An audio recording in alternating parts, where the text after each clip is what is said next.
Hello बच्चों, मेरा नाम रीना सिंह है। मैं साइंस मेंटर टीचर हूँ।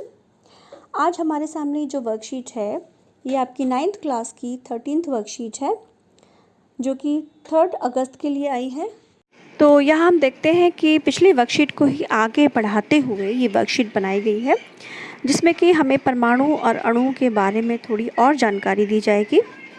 यहाँ पर देखिए, जिज्ञासा से पूछता है उसका छोटा भाई ज्ञान कि जिज्ञासा दीदी, अगर परमाणुओं का आकार इतना छोटा यानी कि नगण्य मतलब बहुत छोटा है कि हम उसे अपनी आँखों से भी नहीं देख सकते, तो हमें इसके बारे में सोचने या जानने की ज़रूरत ही क्या है।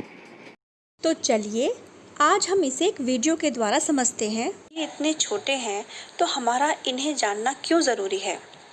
इसलिए क्योंकि इस ब्रह्मांड का हर एक छोटे से छोटा कण, हमारे आसपास की हर एक चीज़, यहाँ तक कि हम खुद भी इन्हीं छोटे छोटे परमाणुओं के बने हुए होते हैं। इसी कारण हम इसको समझने की कोशिश करते हैं। तो आगे जिज्ञासा बताती है कि चाहे हम उन्हें देख नहीं सकते, लेकिन हमारे प्रत्येक क्रियाकलाप पर उसका प्रभाव पड़ता है। क्रियाकलाप का अर्थ होता है कि हम जो भी काम करते हैं उसके ऊपर उस छोटे छोटे कणों का असर होता है। एक रासायनिज्ञ जिनका नाम था डाल्टन, जॉन डाल्टन ने परमाणुओं के व्यवहार को और भी अच्छे से समझने के लिए कुछ सिद्धांत बनाए। उन्हीं सिद्धांतों को हम जॉन डाल्टन के परमाणु सिद्धांत के नाम से जानते हैं। चलिए अब एक एक करके हम इन सभी सिद्धांतों को समझते हैं। पिछली वर्कशीट में आपने देखा कि द्रव्यमान संरक्षण और स्थिर अनुपात के नियम प्रायोगिक तौर पर तो ठीक हैं, लेकिन इसके सही होने के पीछे क्या कारण है, ये इसको समझते हैं। सभी पदार्थ सूक्ष्म कणों से मिलकर बने होते हैं, चाहे वो ठोस, द्रव या गैस हो, जिन्हें कि हम परमाणु कहते हैं और जो रासायनिक अभिक्रिया में भाग लेते हैं। दूसरी बात बताई कि परमाणु अविभाज्य कण है जिसे ना तो नष्ट किया जा सकता है ना ही बनाया जा सकता है। तीसरी बात समझाई कि सभी तत्वों के परमाणुओं का आकार, उनका द्रव्यमान यानी कि भार और रासायनिक गुण हमेशा एक जैसे होते हैं। उदाहरण के लिए अगर हम सोने का टुकड़ा लेते हैं तो हम देखते हैं कि उसके सभी परमाणुओं के द्रव्यमान और उनके रासायनिक गुण बिल्कुल एक जैसे होंगे। इनके चौथे नियम के अनुसार अगर हम अलग अलग तत्व लेते हैं जैसे कि सोना और चांदी, तो उनके परमाणु भी बिल्कुल अलग अलग होंगे। पांचवी बात उन्होंने ये बताई कि अगर हम अलग अलग तत्वों के परमाणु एक निश्चित अनुपात में लेते हैं तो वो एक यौगिक बनाते हैं। जैसे जल हाइड्रोजन के 2 परमाणु और ऑक्सीजन के 1 परमाणु से मिलकर बनता है।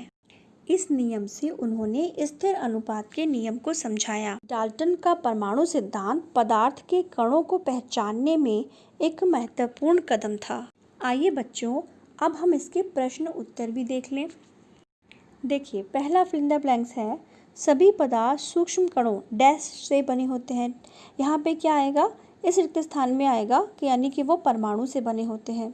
दूसरा है कि परमाणु वह सबसे छोटी इकाई है जो डैश अभिक्रिया में भाग लेती है।